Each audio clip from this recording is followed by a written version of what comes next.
Bismillahirrahmanirrahim. Assalamualaikum warahmatullahi wabarakatuh. Alhamdulillah wassalatu wassalamu ala Rasulillah wa ala alihi wa sahbihi wa mawalah wa la hawla wa la quwata illa billahi wa ba'du. Alhamdulillah, di pagi menjelang siang ini kita bisa duduk untuk bertolabul ilmi di Masjid Nidaul Ilmi, dan kita masih melanjutkan kitab Tauhid, masuk pada bab ke-41, bab janganlah menjadikan bagi Allah tandingan-tandingan. Bab ini didasari dari firman Allah Subhanahu wa taala surah Al-Baqarah ayat 22, di mana Allah Subhanahu wa taala berfirman, Ya ayyuhan nasu ubudu rabbakumul ladzi khalaqakum wal ladzina min qablikum la'allakum tattaqun. Alladzi ja'ala lakumul arda firasya was samaa'a binaa'a wa anzala minas samaa'i ma'an fa akhraja bihi minats thamarati rizqan lakum fala taj'alu lillahi andadan wa antum ta'lamun. Wahai manusia, sembahlah Tuhan yang telah menciptakan kamu dan menciptakan orang-orang sebelum kamu agar kamu bertakwa. Dialah Allah yang telah menjadikan bumi sebagai hamparan bagimu dan langit sebagai atap bagimu, dan Dia pula yang menurunkan hujan dari langit, lalu Dia hasilkan dengan hujan itu buah-buahan sebagai rizki untuk kalian. Karena itulah jangan sekali-kali engkau membuat tandingan-tandingan bagi Allah padahal kamu mengetahuinya. Inilah ayat yang mendasari bab yang kita akan kaji di pagi menjelang siang ini. Ma'asyiral muslimat yang dimuliakan Allah Subhanahu wa taala. Allah Subhanahu wa taala menyebutkan dalam surah Al-Baqarah di sini dan alasannya. Apa alasannya? Alladzi khalaqakum. Karena Dia yang menciptakan kalian. Walladzina min qablikum, dan juga menciptakan orang sebelum kalian. Artinya zat yang menciptakan sudah layak untuk disembah, dan zat yang tidak layak menciptakan tidak layak pula untuk disembah. Macam mana zat yang tidak mencipta? Sembahan orang-orang musyrik di zaman Nabi SAW, orang-orang yang menyembah Lata, Uzza, Manat, Khubal, Saif, Nailah dan yang lainnya. Allah Subhanahu wa taala singgung dalam Al-Qur'an, am khuliqu min ghairi syai'in am humul khaliqun am khalaqus samawati wal ard bal la yuqinun. Apakah mereka orang-orang musyrik itu ketika menyembah berhala Lata, Uzza, Manat dan yang semacamnya dari berhala-berhala jahiliyah itu, apakah berhala-berhala itu khuliqu min ghairi syai'in, diciptakan dari benda-benda tertentu, ataukah mereka menciptakan diri-diri mereka sendiri, ataukah mereka yang menciptakan langit dan bumi? Bahkan orang-orang musyrik sendiri tidak yakin dengan keyakinannya. Karena tiga perkara ini harus dijawab. Pertama, apakah berhala itu diciptakan dari segala sesuatu? Satu. Yang kedua, apakah mereka tercipta dengan sendirinya? Dua. Yang ketiga, apakah mereka yang menciptakan langit dan bumi? Ini harus dijawab. Pertama, apakah mereka diciptakan dari segala sesuatu? Kita katakan ya. Karena berhala-berhala mereka sebagiannya terbuat dari batu dan terbuat dari pohon. Sementara batu dan pohon itu makhluk yang Allah Subhanahu wa taala ciptakan. Yang kedua, apakah mereka kemudian tercipta dengan sendirinya? Mustahil. Buktinya mereka yang memahatnya, mereka yang membuatnya. Artinya tidak tercipta dengan sendirinya, ada yang membuatnya. Jadi berhala itu dibuat. Macam mana kemudian Tuhan dibuat? Tuhan itu harus membuat. Kalau seandainya mereka terbuat dari segala sesuatu dan mereka tidak mendadak berada atau ujug-ujug ada begitu kecuali setelah dibuat, maka pertanyaan yang ketiga, mungkinkah mereka menciptakan langit dan bumi?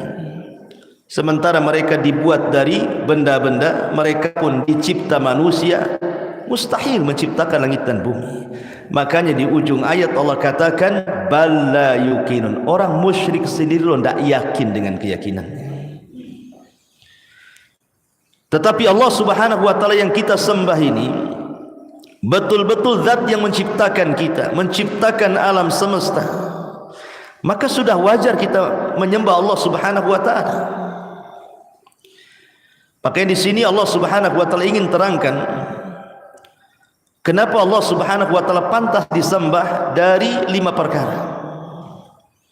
Ketika Allah mengatakan alladzi ja'ala lakumul arda firasya was samaa binaa wa anzala minas samaa'i maa'a fa akhraja bihi minas samarati rizqan lakum. Dialah yang menjadikan bumi sebagai hamparan, langit sebagai atap. Dia pula yang menurunkan hujan dari langit. Lalu dia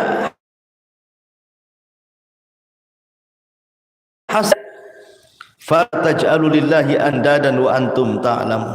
Maka sudah selayaknya engkau tidak boleh mengambil tandingan bersama Allah sementara kalian tahu bahwa yang menciptakan alam semesta Allah.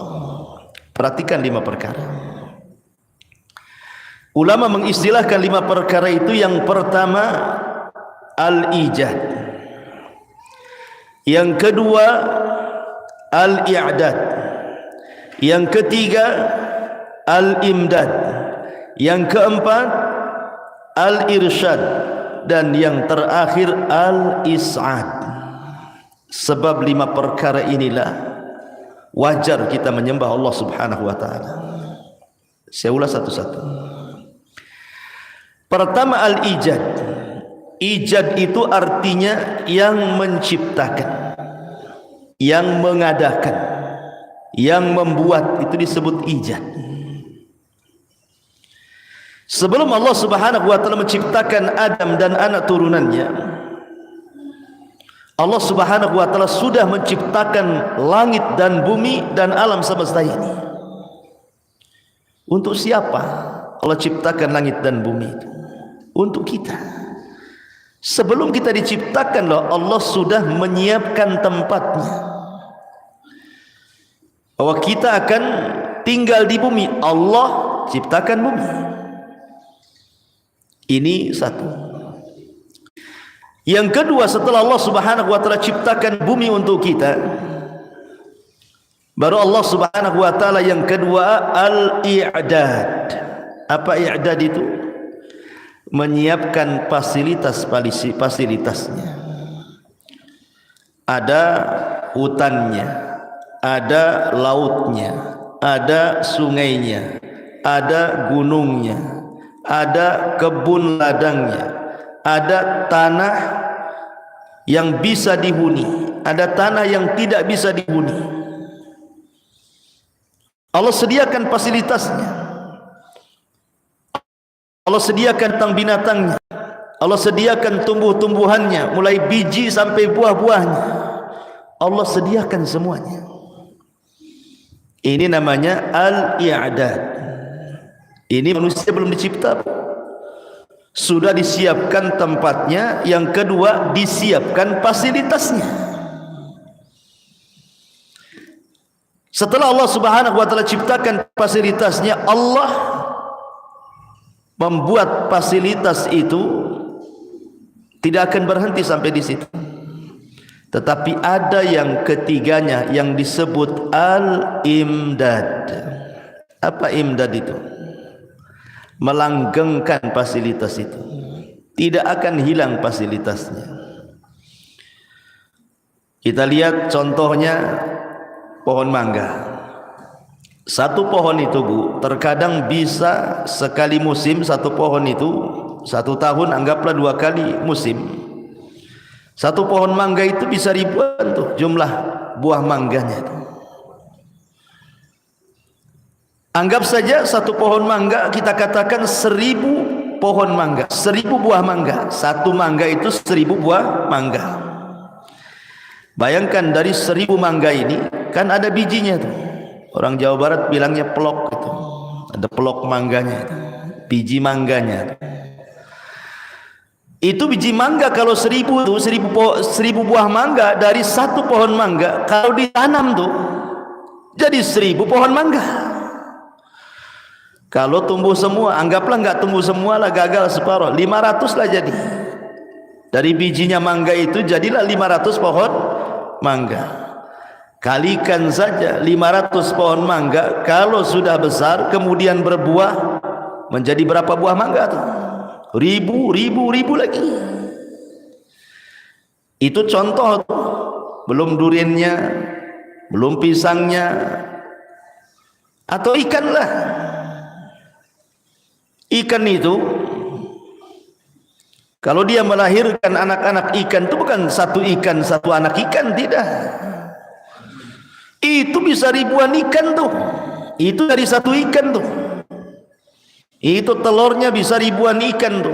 Dari ribuan ikan nanti besar, setiap ikan 1000 ikan lagi, nak berapa ikan lagi satu lautan tuh. Makanya lautan itu dipancing hari-hari tak habis-habis.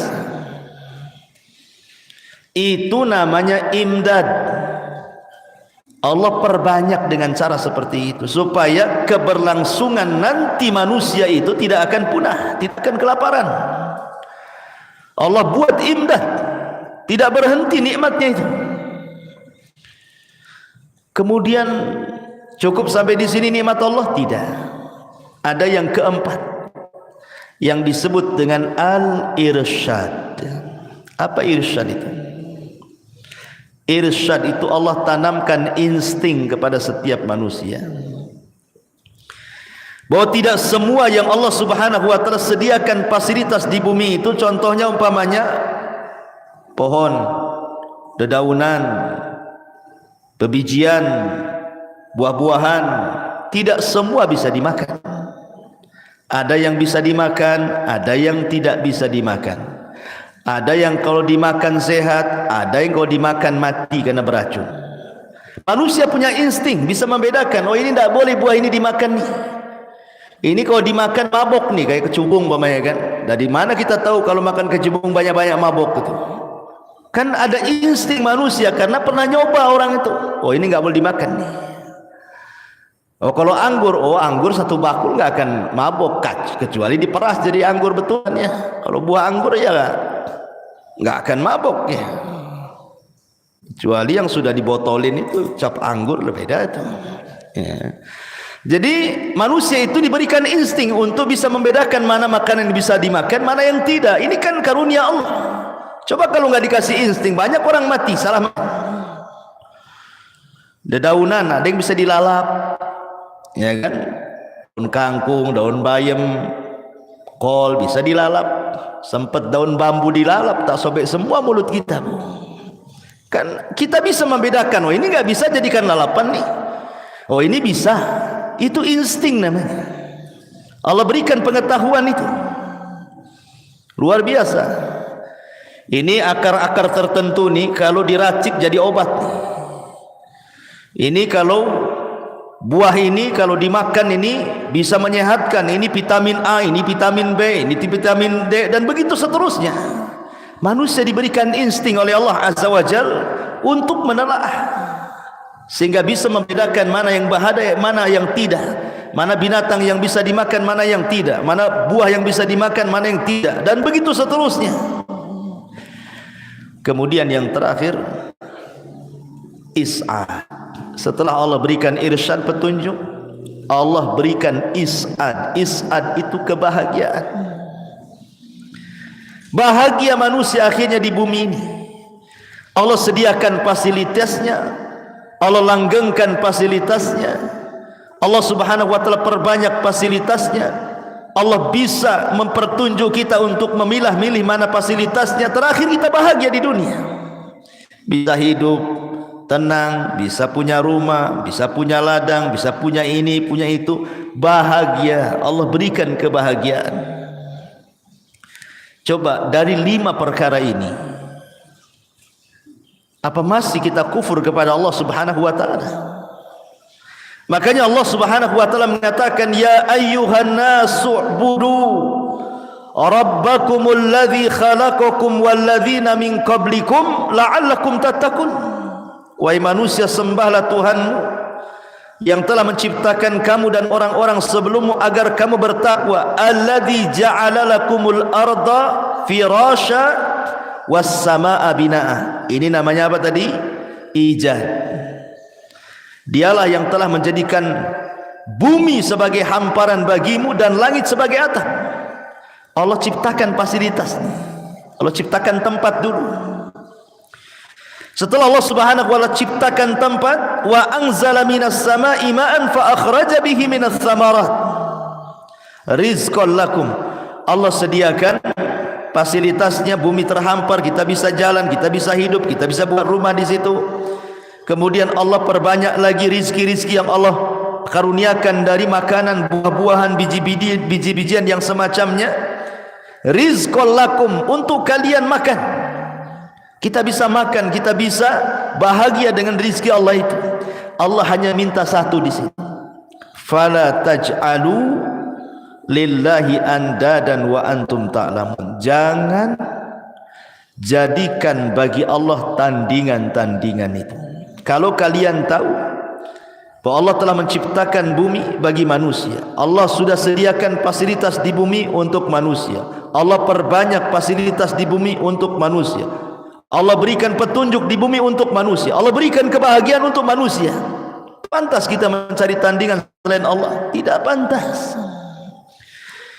Makanya di sini Allah subhanahu wa ta'ala ingatkan, jangan mengambil tandingan selain Allah. Kayak sering saya contohkan, Bu. Jangan lagi bicara tentang kita dengan Allah,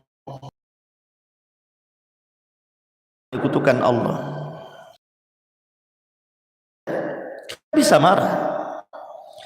Ada orang yang ibu kasih rizki tiap hari. Anggaplah ibu punya tetangga, punya anak kecil, anak yatim. Ibu yang kasih makan dia, ibu yang sekolahkan dia, ibu yang belikan pakaian dia, ibu yang kasih makan dia, terus sampai dia besar. Sampai dia besar, sampai sukses, sampai kuliah, sampai kerja, sampai jadi menteri lah dia. Tiba-tiba dah jadi menteri, lupa pula sama ibu, ya. Malah dia kemudian mementingkan orang lain. Itu kan sakit hati, Bu, ya. Kok kita yang memberikan semuanya, kok setelah dia besar sukses kok berbuat baik pula sama orang, bukan kepada orang yang berbuat baik kepadanya. Kita aja sakit itu, ya. Itu manusia loh, ya. Maka mimbabil aula, tentu Allah subhanahu wa ta'ala juga akan murka kalau disekutukan dengan yang lainnya. Ma'asyiral muslimat yang dimuliakan Allah subhanahu wa ta'ala, Abdullah ibn Abbas radhiyallahu anhu ketika memberikan catatan kepada kalimat al-andad, fala taj'alullahi andad, tandingan. Apa makna tandingan di sini? Al-andad huwa syirku akhfa min dabibin namli ala safati saudai fi dhulmatil laili wa huwa an taqula wallahi wa hayatika ya fulan wa hayati wa taqulu laula kulaibatu hadha la atana al-lusus wa laula al-battu fi ad-dari la atana al-lusus wa qawlu ar-rajuli li sahibihi ma syaa Allah wa syi'ta wa qawlu ar-rajuli laula Allah wa fulan la taj'al fiha fulanan hadha kullahu bihi syirkun. Kata Abdullah ibn Abbas radhiyallahu anhuma. Di sini Abdullah ibn Abbas ini ingin berdalil dari ayat ini sebenarnya bicara tentang syirik besar, tetapi dijadikan dalil oleh Ibnu Abbas contohnya kepada syirik kecil. Karena yang namanya syirik itu tidak memandang dia besar ataupun kecil, kan gitu ya. Yang mau besar mau kecil, kalau itu syirik tetap dilarang, tidak boleh menyekutukan Allah Subhanahu wa taala.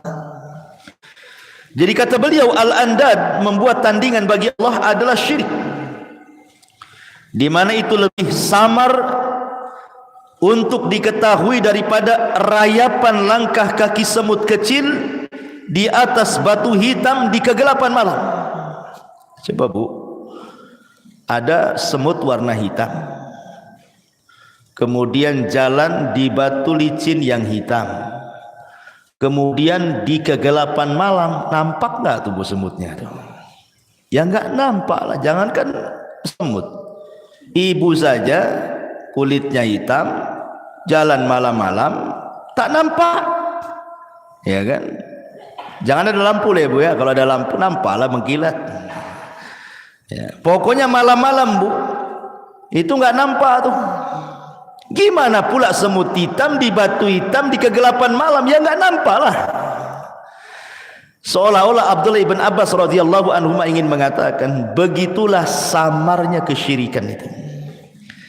Terkadang ada kesyirikan itu saking samarnya, tiba-tiba kita sedang melakukan kesyirikan tanpa diketahui, gitu maksudnya. Nggak sadar kita sedang melakukan kesyirikan. Kita sangka kita tidak melakukan kesyirikan, padahal sedang melakukan kesyirikan saking samarnya. Contoh, di sini contohkan sama Abdullah ibn Abbas ini. Ya. Seperti perkataan seseorang, demi Allah dan demi kehidupanmu wahai fulan. Atau engkau berkata demi hidupku, dan seperti engkau bicara, kalau bukan karena anjing tetangga, tentu kita telah didatangi pencuri-pencuri itu. Atau kalau bukan karena suara angsa, tentu pencuri-pencuri itu akan datang ke rumah kita. Atau ucapan seseorang, ini terjadi atas kehendak Allah dan kehendakmu. Atau seperti seseorang mengatakan, kalau bukan karena Allah dan kamu, dan begitu seterusnya. Ucapan-ucapan ini mengandung kesyirikan yang di masyarakat kan rasanya kata-kata ini biasa-biasa saja. Itulah samarnya syirik kecil itu. Kan sering kita di masyarakat mendengarkan, kalau bukan karena kamu, kalau bukan karena saya. Nah, kan bahasa-bahasa seperti itu kan sering terlontar tuh. Kalau bukan karena saya, kamu nggak jadi. Saya yang masukkan ke kantor ini, sehingga kau diterima, kau sudah sukses pula, tak bantu saya. Kalau bukan karena saya, itu ada kan. Itu sering di masyarakat kalimat kalau bukan karena saya, kalau bukan karena kamu, kalau bukan karena angsa tetangga itu berteriak-teriak, tentu pencuri sudah masuk. Letak kesyirikannya di mana Bu di sini? Letak kesyirikannya, orang ini ingat sebab tapi tidak ingat kepada yang membuat sebab. Itulah bedanya. Saya ulangi, orang ini hanya ingat sebabnya tapi tidak ingat kepada yang membuat sebab. Contoh, kalau bukan karena anjing, suara anjing, tentu pencuri-pencuri itu tidak akan masuk ke rumah. Berarti sebab pencuri tidak masuk rumah itu suara anjing. Itu kan sebabnya. Atau kalau bukan karena angsa sebelah berteriak-teriak gitu ya, tentu orang jahat itu akan masuk. Artinya sebab tidak masuknya penjahat ke rumah kita kan sebabnya karena suara angsa. Karena ada suara angsa itulah kemudian pencuri ini kabur. Itu yang kita ingat. Jadi kita hanya ingat sebab saja. Pertanyaannya, yang membuat angsa berteriak itu siapa? Itu maksudnya. Yang membuat anjing menggonggong itu loh siapa? Maka yang membuat anjing menggonggong itu Allah. Yang membuat angsa itu berteriak Allah. Jadi jangan ingat sebab, enggak ingat pula yang menyebabkan angsa itu berteriak, gitu maksudnya. Disitulah letak kesyirikannya. Karena kita ingat sebabnya, enggak ingat pula yang menyebabkannya. Makanya kenapa Abdullah ibn Abbas kemudian mengatakan bahwa syirik ini samar sekali, seperti semut hitam berjalan di batu hitam di kegelapan malam. Karena enggak sadar orang itu. Secara logika memang betul yang membuat pencuri lari itu suara anjing. Apa yang salah dari kalimat ini? Kan tidak salah. Memang kenyataannya seperti itu kan, Bu? Tetapi kalau kita telaah lebih dalam lagi, kalimat ini salah. Kenapa? Karena dia hanya mengingat sebab, tapi tidak pernah mengingat yang menyebabkan anjing itu menggonggong. Di sini letak samarnya. Ya. Sama dengan perkataan kalau bukan karena aku. Dia kan hanya ingat sebabnya saja. Seolah-olah dia mengatakan sebab akulah kau berhasil, sebab modal darikulah kau sekarang jadi sukses. Dia hanya ingat sebab saja. Lah yang menyebabkan kita membantu dia itu siapa? Allah. Kalau bukan karena Allah, kita tidak bisa membantu dia. Di sini letaknya. Makanya kemudian jangan sekali-kali seseorang itu lengah dari kata-kata.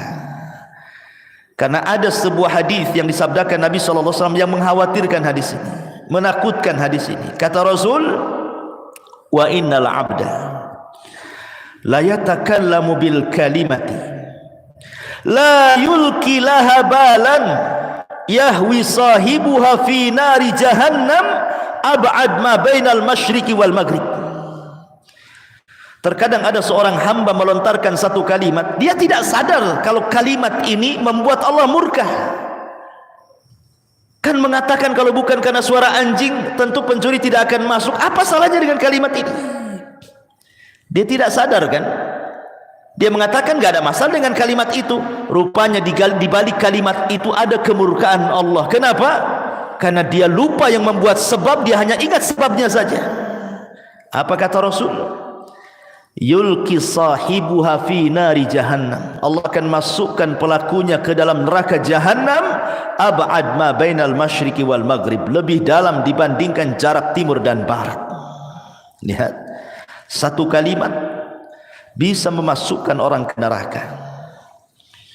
Ibarah Rasul tidak mengatakan berkalimat-kalimat, Bu, hanya satu kalimat, tapi dalam satu kalimat ini terdapat kemurkaan. Itu sudah cukup menjerumuskan ibu ke neraka. Makanya kenapa Nabi SAW mewanti-wanti soal bicara. Kata Rasul, falyakul khairan aw liyasmut. Katakan yang baik, katakan yang benar. Kalau tidak tahu diam. Ya kan? Jadi bagaimana Ustaz? Ini kan sudah terlanjur nih di masyarakat. Saya sering mengatakan seperti itu. Kalau bukan karena saya, kalau bukan karena dia, kalau bukan karena kamu, kalau bukan karena anjing menggonggong, kalau bukan karena angsa berteriak dan begitu seterusnya. Ini kan terbiasa di lisan-lisan kita. Bagaimana cara meluruskannya? Pertama, ada doa yang diajarkan Nabi SAW kepada siapa? Kepada Abu Bakar Siddiq radhiyallahu anhu. Apa yang doa yang diajarkan Nabi kepada Abu Bakar, yang Nabi SAW memerintahkan untuk membaca setiap habis sholat, supaya kita tidak terhindar dari, supaya kita ini tidak melakukan dosa ketika kita mengucapkan kalimat-kalimat yang tidak sadar mengandung kesyirikan kecil di dalamnya. Karena hari-hari kita mengucapkan kalimat itu kan. Nah, supaya kita terhindar dari dosanya, kadang terucap umpamanya, atau sudah terucap, atau sedang mengucap gitu ya. Gimana supaya tidak dosa itu?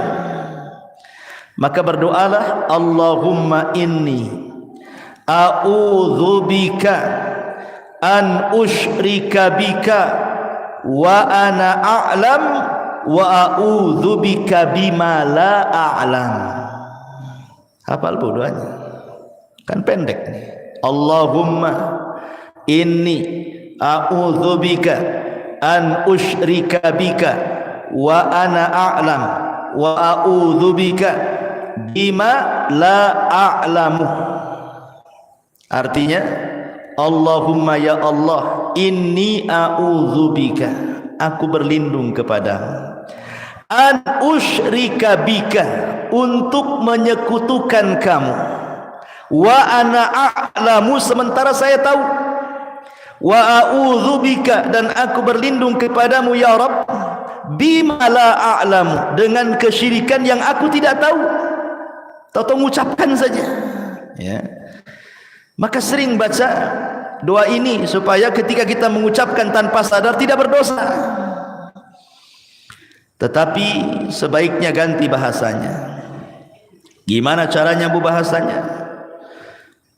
Bahasanya adalah, yang jadi masalah sebenarnya itu adalah menyamakan Allah, mensejajarkan Allah dengan makhluk. Maka jangan menggunakan kalimat dan. Ingat bu, hindari kalimat dan. Saya dan Anda, dan hindari kalimat dan ini. Ganti dengan kalimat thumma, kemudian. Begitu cara meluruskan bahasanya bu ya. Jangan, kalau bukan karena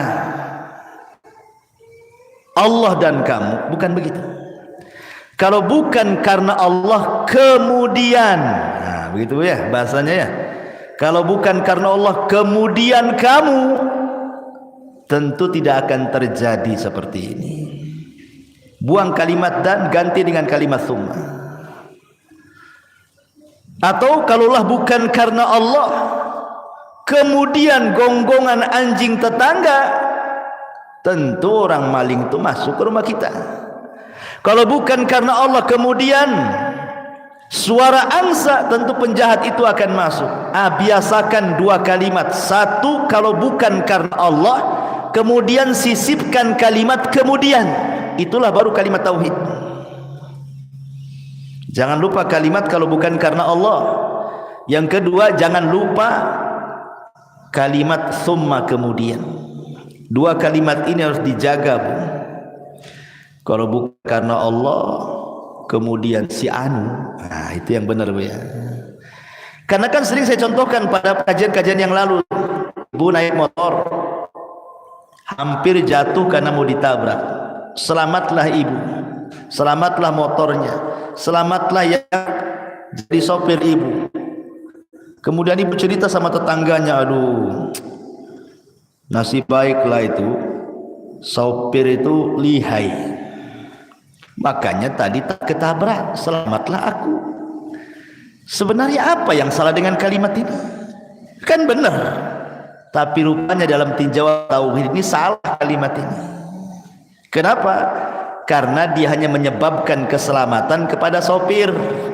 Dia tidak menasabkan keselamatan yang membuat sebab itu. Siapa yang membuat sebab? Allah. Allah yang menjadikan sopir itu lihai, bukan sopir itu lihai sendiri, tidak. Allah yang membuat lihainya sopir itu sehingga dia bisa nyetir. Maka kalimatnya bu, kalau ngobrol dengan tetangga gara-gara selamat itu, kalau bukan karena Allah kemudian itu sopirnya bagus itu, sudah diangkutlah si ketamiang. Umpamanya seperti itu contohnya ya. Jadi itulah yang harus diperbaiki dalam kata-kata. Karena masalahnya bu, ini kita sedang berhadapan dengan Allah ya. Yang kita hadapi Allah subhanahu wa ta'ala yang menciptakan kita. Makanya kita harus beradab dalam bicara. Jangan sampai kemudian kita saja kalau ngomong sama orang, sama yang lebih tinggi dibandingkan kita aja, kita hati-hati. Ibu ni mau ngomong sama bupati, sama wali kota, hati-hati sekali. Ya, sebab kalau masalah nih, oh nanti saya kena pasal nih. Itu sama manusia saja takut kena pasal kita ini. Lah sama Allah Subhanahu wa taala pasalnya, Allah yang pasalnya jelas-jelas gitu ya, neraka. Kalau manusia ini pasal bisa dijual belikan. Tapi terkadang kita lebih mementingkan pasal manusia dibandingkan Allah Subhanahu wa taala. Kemudian muallif rahimahullahu taala menyebutkan lagi dalilnya di sini dari Umar bin Khattab radhiyallahu anhu. Ada yang mengatakan bahwa riwayat ini bukan Umar, dari Abdullah bin Umar radhiyallahu anhu. Nabi SAW bersabda, man halafa bi ghairillahi faqad kafara au asyraka. Barang siapa yang bersumpah dengan selain Allah, maka ia telah kafir atau berbuat syirik. Abdullah bin Mas'ud mengatakan, la an ahlifa billahi kadhiban ahabu ilayya min an ahlifa bi ghairihi sadiqah. Bersumpah dusta tapi dengan menyebut nama Allah, aku suka, lebih aku sukai daripada bersumpah untuk kejujuran tapi menyebut selain Allah. Lihat di sini, dua-duanya sih tidak boleh, ya kan? Bersumpah kepada selain Allah tidak boleh. Bersumpah kepada Allah untuk sebuah kejujuran pun tak boleh. Untuk sebuah kedustaan pun tak boleh. Masing-masing tak boleh. Tapi kalau dibandingkan dosanya, kata Abdullah bin Mas'ud, ibu bersumpah kepada selain Allah untuk sebuah kejujuran. Umpamanya ibu jujur, ibu memang tidak mengambil barang orang, ibu bersumpah, tapi sumpahnya kepada selain Allah, demi bintang dan bulan, aku tidak ngambil barang itu. Jujur ibu. Yang satunya mengatakan yang ngambil nih, yang ngambil, dia bersumpah atas nama Allah, demi Allah saya nggak ngambil, padahal dia ngambil tuh. Lebih berat mana tuh dosanya? Lebih berat yang pertama. Yang ibu jujur tapi bersumpah demi matahari dan bulan, dibandingkan yang berdusta tapi demi Allah. Kenapa? Karena yang pertama dosanya dosa syirik, yang kedua dosanya maksiat saja. Ya. Yang pertama demi matahari dan bulan syirik karena menyekutukan Allah dengan matahari dan bulan. Lebih besar dosanya dibandingkan orang yang mengatakan berdusta tapi masih wallahi demi Allah, karena dosanya bukan disumpah tapi bohongnya itu.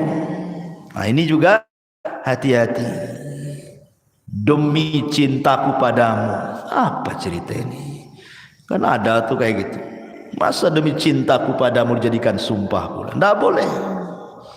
Ya. Dinyanyikan pula. Ini sumpah itu tidak boleh diberikan kecuali kepada Allah Subhanahu wa taala. Harusnya lagunya itu demi cintaku kepada Allah gitu, bukan demi cintaku padamu. Jadi sumpah-sumpah kepada selain Allah ini masuk kepada kategori syirik kecil. Hati-hati. Ya. Demi emakku, demi bapakku, nah, itu kan. Demi moyangku, nah, itu tak boleh. Sampai Ka'bah pun tak boleh. Demi Ka'bah tak boleh. Ya, demi Allah. Ya, kalau demi Rabb Ka'bah enggak apa-apa. Jadi tempat suci saja tidak dibolehkan. Karena itu jatuhnya bisa kepada syirkul asghar. Tetapi bagaimanapun seorang muslim juga tidak meremehkan soal sumpah serapah. Sikit-sikit sumpah, sikit-sikit sumpah. Ya. Jadi tidak boleh memudah-mudahkan orang itu bersumpah-sumpah. Kemudian Nabi SAW mengatakan, man halafa ala yamini kadhibatin yaqtati'u biha mala rajulin muslim aw qala akhihi laqiyallahu wa huwa ghadban. Barang siapa bersumpah dengan sumpah dusta untuk menguasai harta seorang muslim atau dengan redaksi untuk menguasai harta saudaranya, ia akan bertemu dengan Allah dalam kondisi Allah murka kepadanya. Dan ini banyak di persidangan biasanya. Ya, banyak saksi-saksi yang disogok, yang dibayar. Dia sumpah-sumpah depan hakim, depan jaksa gitu ya. untuk mengambil hak orang. Akhirnya yang salah dibenarkan, yang benar disalahkan. Itu banyak sekali. Ya, hati-hati. Padahal Nabi mengatakan apa? Kalau dia berani bersumpah dusta untuk mengambil hak orang, akhirnya yang tidak bersalah jadi bersalah. Tadinya punya harta jadi diambil hartanya, tadinya tidak dihukum akhirnya masuk penjara. Maka kata Nabi SAW, laki Allah wa huwa alaihi ghadban. Ingat, Allah akan datang kepada saksi-saksi yang seperti ini dan Allah akan murka dengan dia. Ma'asyiral muslimat yang dimuliakan Allah Subhanahu wa taala. Kemudian juga mu'allif menyebutkan di sini dari Hudzaifah radhiyallahu an, Nabi SAW bersabda, la taqulu ma syaa Allah wa syaa fulan, walakin qulu ma syaa Allah thumma syaa fulan. Janganlah kalian mengatakan atas kehendak Allah dan kehendak si fulan, tapi katakanlah atas kehendak Allah kemudian kehendak si fulan.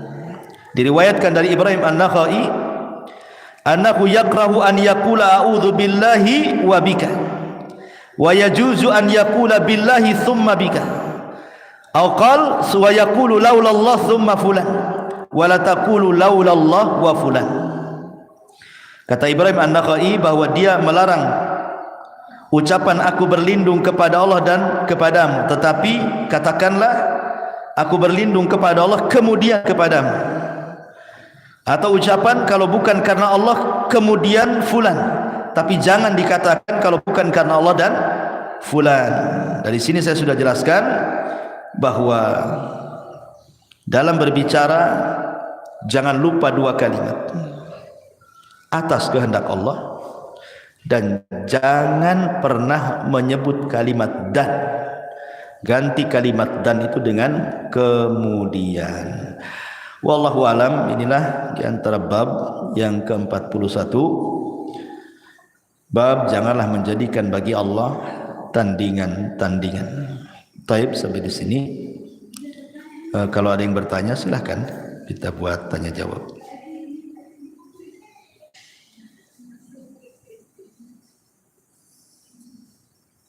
Iya. Soalan yang pertama di sini, bismillahi afwan, mau bertanya di luar tema. Naam. Saya mengadopsi seorang anak perempuan. Bagaimana caranya agar anak tersebut menjadi mahram untuk suami dan anak laki-laki saya? Jika disusukan kepada adik ipar saya, apakah bisa menjadi mahram? Iya. Syarat anak angkat menjadi mahram itu dua. Pertama, berubah dari anak adopsi menjadi anak susuan, artinya disusui. Apakah disusuan? Dulu di permulaan Islam, anak dianggap anak susuan itu 10 kali susuan. Tapi kemudian hukum ini dimansuh dengan riwayat Aisyah radhiyallahu anha dengan 5 kali susuan saja. Maksud 5 kali susuan itu, anak ini disusukan sampai kenyang, ya, sampai dia lepaskan, sampai dilepehkan karena sudah kenyang. Nah, itulah 1 kali susuan. Nanti lagi dia mau nyusu lagi, susui lagi sampai kenyang. Jadi syarat 1 susuan itu harus kenyang supaya jadi darah daging. Ya, bukan hanya ditempelkan di putingnya saja 1, 2, 3, 4, bukan begitu ya. Bukan disentuh-sentuhkan, tapi betul-betul disusukan, air susunya keluar. Jadi susu itulah yang menjadi darah daging anak ini nantinya. Sekali susu dah kenyang, nanti besok lagi susui lagi, kenyang lagi, besok lagi susui lagi, kenyang, sampai 5 kali susuan, maka barulah anak itu resmi menjadi anak susuan. Ini 1. Yang kedua, kalau memang anak ini adalah perempuan, kalau laki-laki sih biasanya tidak ada masalah. Supaya jadi mahram, nikahkan dengan mahram ibu, kan ini anak angkatnya. Mahram ibu siapa? Ibu punya anak laki-laki, nikahkan saja anak laki-laki kandung dengan anak angkat ini.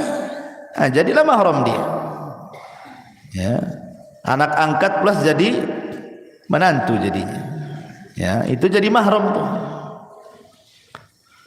Tapi gimana Ustaz? Apa kata dunia? Enggak usah cerita dunia. Ya, cerita Islam saja. Nah, sekarang masalahnya mahramnya ke siapa? Mahramnya ke yang menyusui dia dan keluarganya. Jadi hanya berlaku mahramnya ke yang menyusui dan keluarga yang menyusui saja. Ini kan ceritanya ipar. Ipar itu ndak mahram sama ibu aja, nggak mahram ipar itu.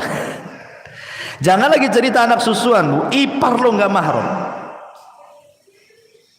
Apalagi disusukan dengan anak susuan, ya dia mahram sama iparnya, tapi tidak mahram sama ibu karena iparnya saja tidak mahram sama ibu. Jadi cuma dua itu caranya, Bu.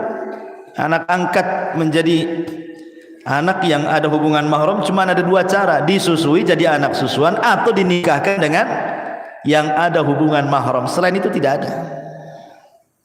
Di zaman Rasul ada seorang yang mengadopsi anak. Anak ini sampai besar, sampai dewasa, Bu, anak ini. Akhirnya sampailah balik anak ini, sehingga akhirnya risih suaminya. Karena sudah balik anak laki-lakinya ini, tentu kan risih suami daripada ibu angkatnya ini. Karena kan kalau sudah balik dan dia anak angkat berarti satu rumah, bukan mahram kan. Datanglah kepada Nabi SAW. Kata Nabi SAW, ya disusui. Rasul sudah besar, cemana mau nyusu sudah besar itu? Bahaya kan gitu ya.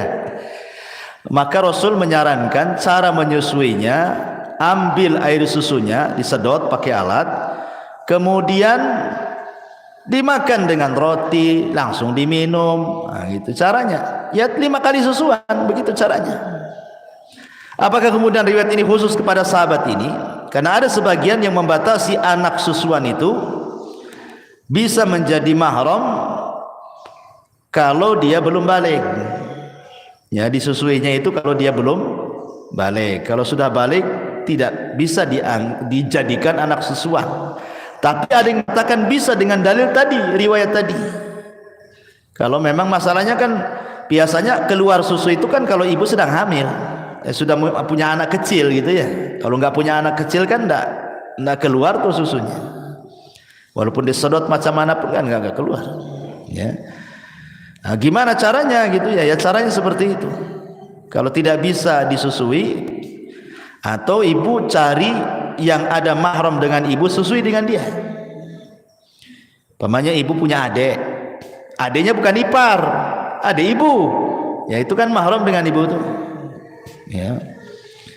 Atau pokoknya yang ada hubungan mahram lah dengan ibu, supaya dia juga jadi mahram ibu. Nanti jatuhnya kalau sama adik kandung, berarti kan jatuhnya ibu jadi bibi, jadi bibi susuan kan itu ya.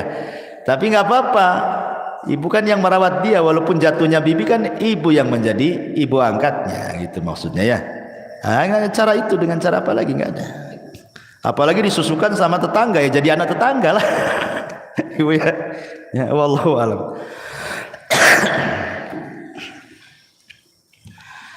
Baik, saya kira cukup. Subhanakal bihamdika, asyhadu an la ilaha illa anta astaghfiruka wa atubu ilaik. Allahu ta'ala. Assalamualaikum warahmatullahi wabarakatuh.